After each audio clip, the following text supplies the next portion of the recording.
Okay, so today we're going to talk about combined loading. Everything we talk about today is essentially just a review of things that we've already done. We're just putting them together. And in fact, we've even already talked about combined loading.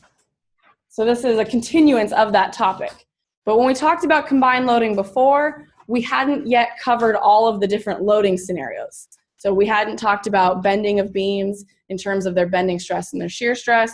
And so today we're going to talk the full topic of combined loading, where we can have any type of loading configuration.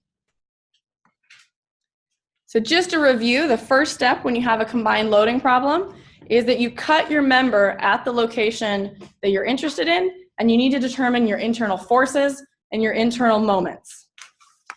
Now keep in mind that these forces must pass through the centroid. So you need to figure out what the force is at the centroid, and then your moments are going to be about the centroidal axes.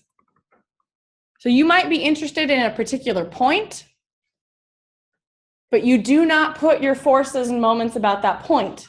You put the forces at the centroid, you put the moments about the centroidal axes, and then you use your equations to get the stresses at the point, okay? How do you treat a force that's not originally acting through the centroid? What do you do with that force?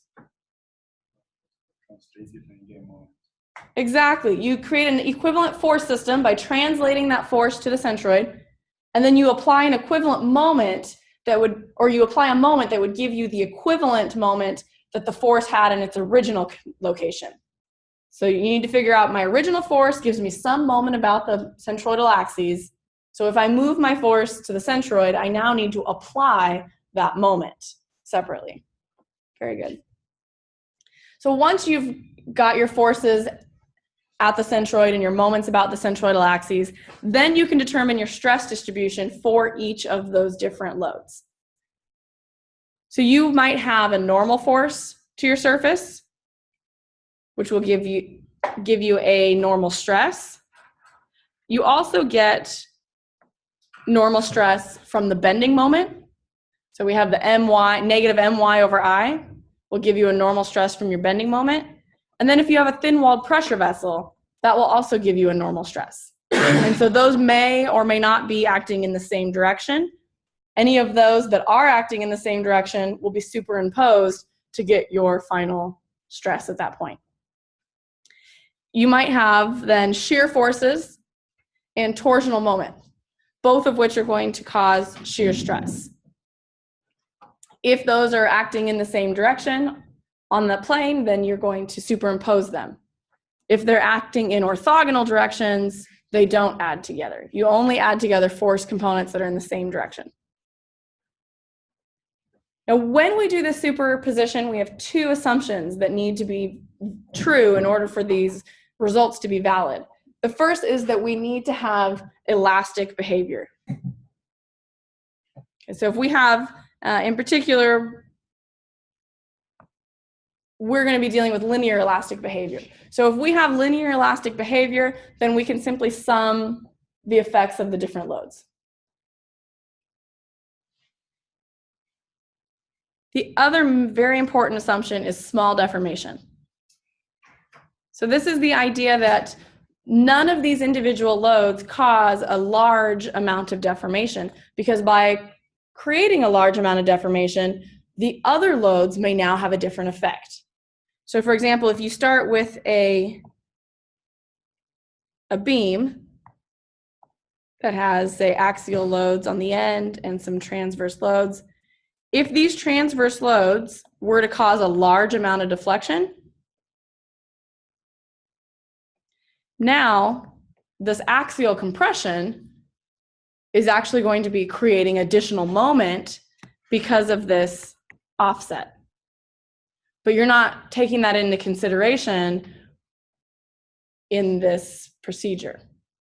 You're simply taking the normal stress from those loads plus the normal stress from the axial loads plus the normal stress from the bending, and you're calling that your total normal stress. But you can see here that if you have a large amount of deflection, then you have these axial loads. Clearly, this is not the full picture.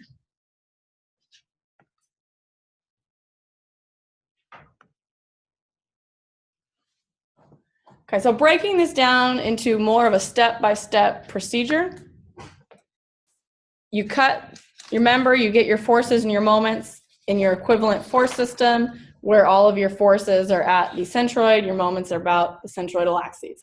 So that's kind of the same as step 1 before. But step 2, next thing you need to do is compute your geometric properties. The ones that you need will depend on the types of loadings you have. But the 4 that you have to choose from are I, modulus of your modulus of moment of inertia. Thank you. Your moment of inertia. J, which is your polar moment of inertia. We use that for torsion. Q has to do with shear stress and bending. And then A is your cross-sectional area. So you need to compute some or all of those depending on what you're trying to do. And then you calculate your normal stress. I mean, technically you could do this in either order, but often I find it, I find it easier or more, I'm used to calculating my normal stress first. So to calculate that, you're going to superimpose all of the loads. So if you have an axial load, that's going to be P over A.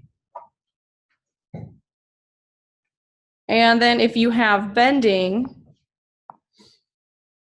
you might actually end up with 2 bending terms, because you could have bending about each of the cross-sectional centroidal axes, each which will cause longitudinal normal stress. So let me draw a little picture with a coordinate system. This is our shaft with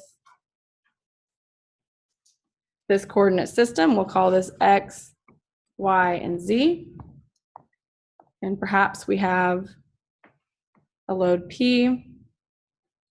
This would be Vy, Vz, which is directed along the Z-axis. And then you might also have moments. You could have a torsional moment, T, which is actually a moment about the X-axis. And then you could have moment My, moment about the Y-axis, and moment Mz, moment about the Z-axis.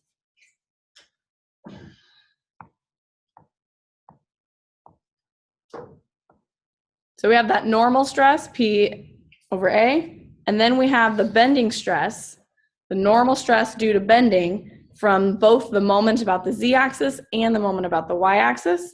So it's going to be negative M sub Z times Y over I sub Z plus My times Z over IY. Now that plus or minus sign, you have to be real careful, because depending on how your coordinate system is set up, sometimes it's a plus, sometimes it's a minus. You can get that in one of 2 ways.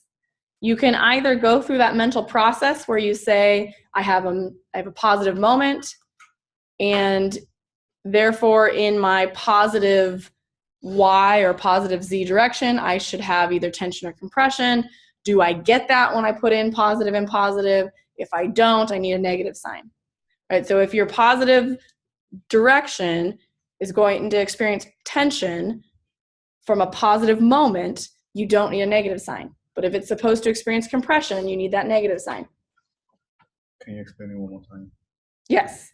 So let me maybe draw on this picture. So we have here a positive moment about the Z-axis. In the positive Y direction, which is this direction up here, I should have compression, correct?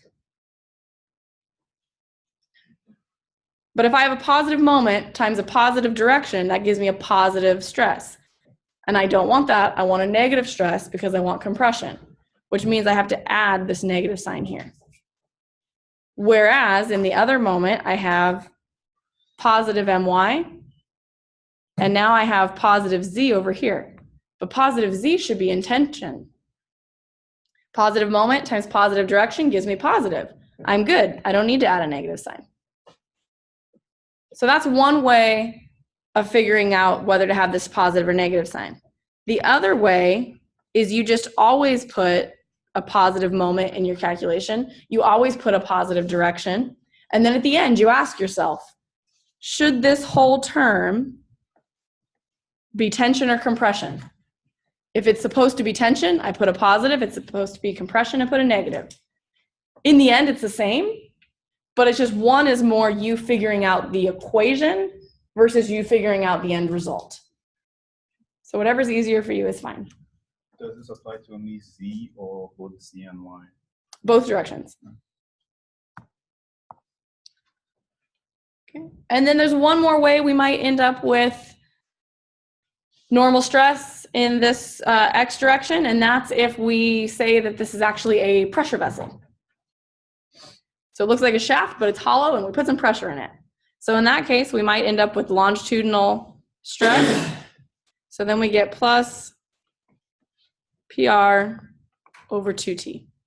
So that's your full normal stress equation, considering all the different types of loads you could have.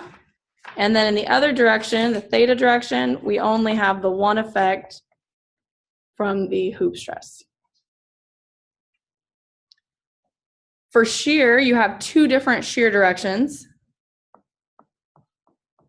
You have tau xy and tau xz. For tau xy, shear due to bending is going to be negative VQ over IT, but now all of these things need subscripts, so we know which direction we're talking about. We're talking about the shear in the Y direction. Talking about Q with respect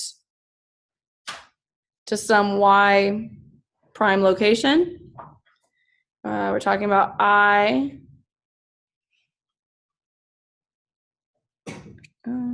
IZ,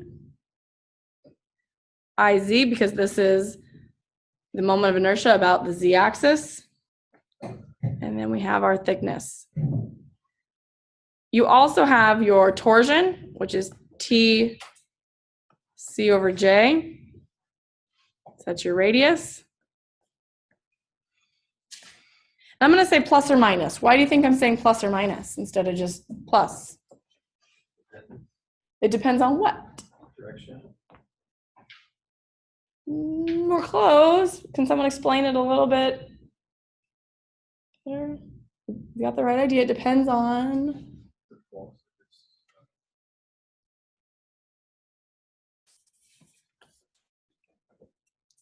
So let's say we have torsion, positive torsion. Is it still plus or minus, or does it default to either plus or minus in that case? It's still plus or minus. So even for a given torsion direction, I still need this plus or minus. Why is that? Location, yeah, position. It's due to position. Depending on where you are on the shaft, you will either be adding together these shear components or subtracting them. So if you think about bending stress for this shaft, that bending stress, let's see. So we said this is a hollow shaft. So we have something like this and something like that. Okay, so I have the shaft drawn twice. For bending stress, I have the shear going up for this example, so it's actually going to go like this. Okay, so it kind of goes around that donut upwards on both sides. Well, what does your torsion do? Goes around the circle in one constant direction. So when you are on this right-hand side, you're going to be adding these torsions. The two will add together to become some larger value. But when you're on the left-hand side, they're going in opposite directions. So they're actually offsetting each other.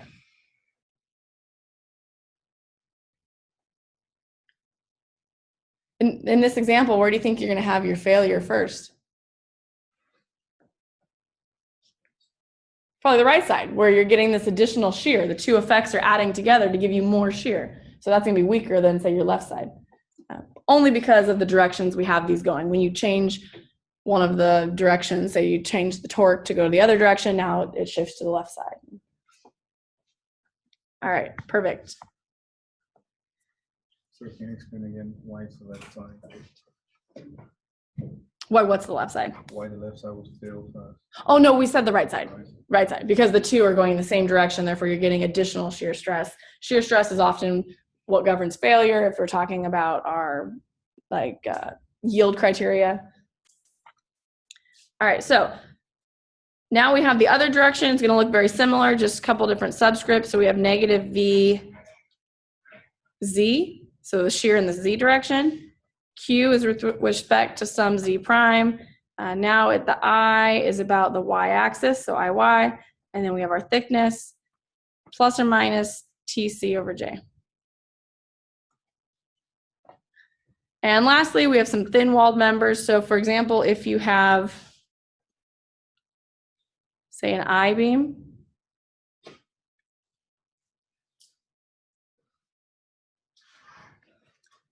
and we have shear in two different directions. Let's say we have Y and Z. So we have our shear in the Y direction, VY, and then VZ. These arrows look like this. Remember, they come in from the tips down and then out through the tips. Whereas over here, neglecting the very minor amount of shear in the web, we just have this shear going from left to right in the flanges, which means that once again, we have a situation where we have a plus or minus shear, because on the bottom, well, not even on the bottom, on the left and the right, we have different effects. So on the left-hand side, these are offsetting each other. On the right-hand side, these shears are adding together. So if we want to compute the shear in the flanges, we have plus or minus Vy, Qy prime, IZT. So that refers to this first figure where, depending on where you're located, it's either plus or a minus for your shear.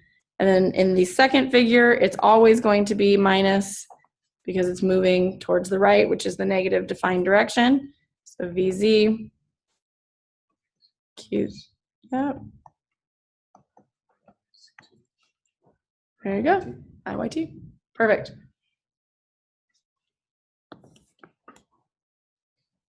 Any questions? So essentially we get all our forces and our moments about the centroid, at the centroid, or about the centroidal axes. Then for each individual load type that we've covered in this class, you can calculate normal and shear stress, and then you add them all together. So nothing new, it's just the idea of adding everything together.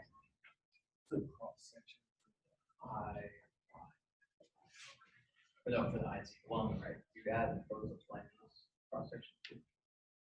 For the eye in particular? Yeah. You would use this whole cross section for the eye.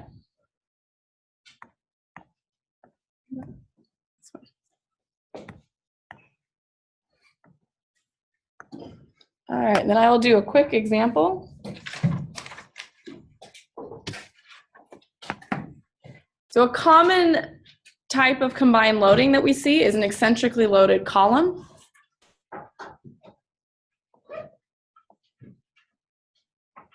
So you might have a column where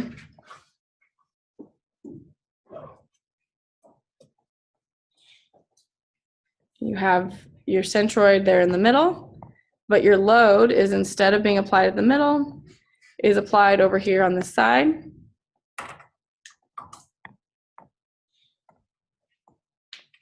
And that gives you an eccentricity. So there's some eccentricity in the Y, or actually that's the Z direction, eccentricity in the Z direction. And then also some eccentricity in the Y direction. And this load that we've applied, we'll call that P. So if you want to move this to the centroid, you're going to have to create two additional moments to move with it. So you have a moment about the y-axis, which is going to be the magnitude of your load, multiplied by what value? Easy. Perfect. And so then the moment about the z-axis is going to be P times EY.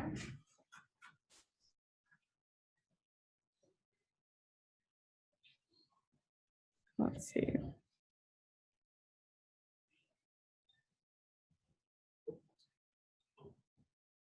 And if we want to be, I'm just going to put this in terms of absolute values, but well, maybe not. Let's think carefully about our signs here. So easy is, in this case, a negative value. Right, we're moving in the negative direction, and it should give us a positive value about the y. So therefore, I think we need this negative sign here. Similarly, EY is a negative value, but it should give us a negative moment, right, about the z, based on the figure where it's located. So I think that one should be fine without the negative sign. So you just want to be careful and just make sure that you're getting the right direction on your moment.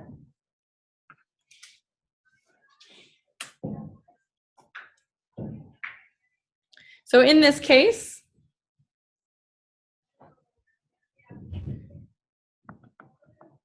from the load P, we can calculate a normal stress, and that's going to be P over A.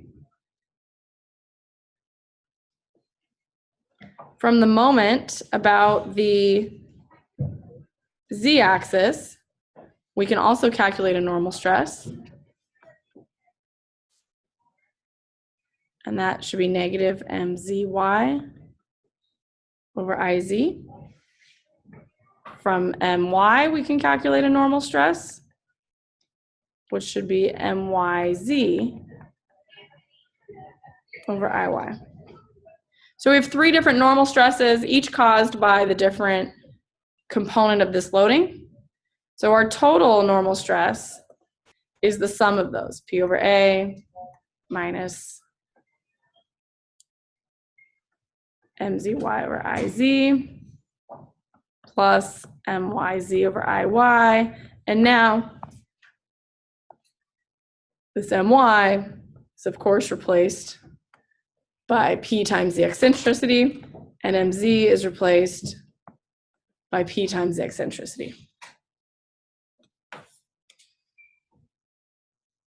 Questions? For the mz versus the normal, is that normal times the negative mzy? The little sign. Show me where. That guy right there in the center. This is supposed to be sigma x equals. Oh, equals. Okay, gotcha. Yeah, it's a sloppy equal sign. Okay, no worries. Thank you. Other questions? So like move to the y, which way is the so it's always opposite of the load. All right, so you want to see kind of what the equivalent force system looks like? Perfect, let's do that. So the equivalent force system is going to have P acting through the center, and now it should have mz.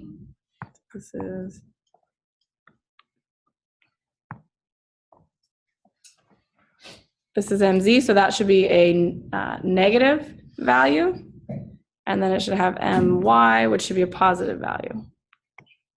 So it's always what it should. Yes. Right, the same effect as the original force. So you can kind of look at that original force and think, which way would it cause this to bend? If I were to apply that really strong force right there, would it cause it to bend this way or that way? If you have trouble visualizing that, you can think about putting your hands out.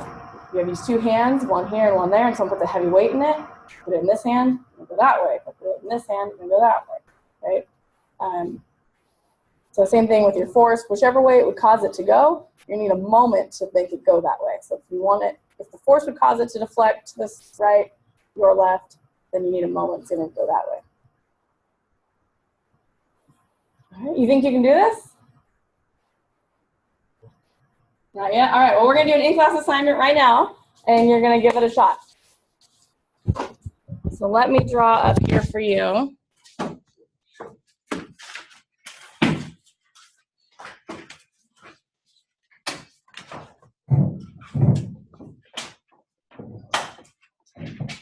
So here's our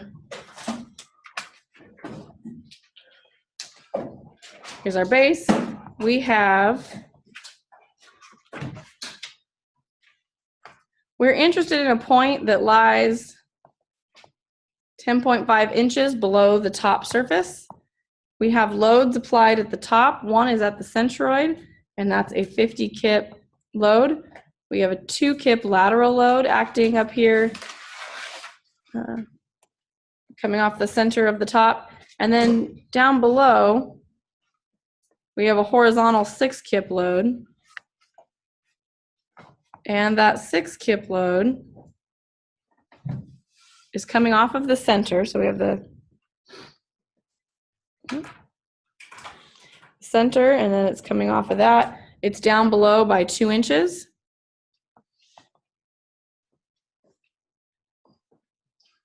Each of these dimensions here is 0.9, which means the whole width is 1.8 inches. Each side is 2.4 inches, so the whole width then is 4.8. So it's 1.8 by 4.8. Let's see. And I think that's all the information you should need. Oh, no. One more thing is, what point am I interested in? So the point that I'm interested in, so I want you to get normal stress and shear stress at a point with coordinates 1.2, negative 10.5,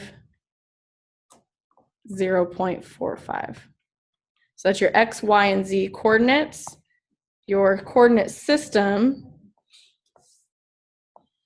is X, Y, and Z. So note that I'm changing the coordinate system. Now Y is your longitudinal value. So you can't just blindly plug in to these formulas we've been writing down. You have to think through which component do I really want.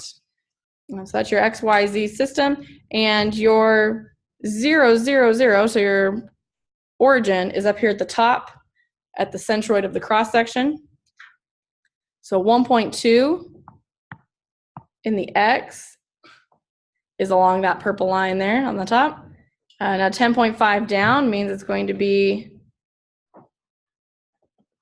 somewhere on this plane down here.